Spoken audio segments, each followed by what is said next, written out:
দেশের অভ্যন্তরে ৬টি অঞ্চলের উপর দিয়ে সর্বোচ্চ ৬০ কিলোমিটার বেগে দমকা বা ঝোড়ো হাওয়া সহ বৃষ্টি হতে পারে বলে জানিয়েছে আবহাওয়া অধিদপ্তর। সে কারণে এসব অঞ্চলের নদী বন্দরগুলোকে ১ নম্বর সতর্ক সংকেত দেখাতে বলা হয়েছে।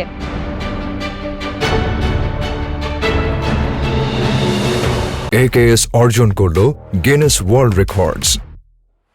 AKS আজ বৃহস্পতিবার দুপুর ১টা পর্যন্ত দেশের অভ্যন্তরীণ নদী বন্দরের জন্য আবহাওয়ার পূর্বাভাসে এসব তথ্য জানানো হয়েছে।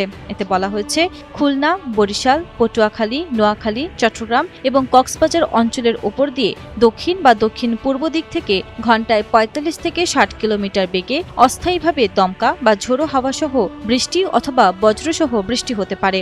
এসব এলাকার নদী বন্দরকে ১ নম্বর সতর্ক সংকেত দেখাতে বলা হয়েছে।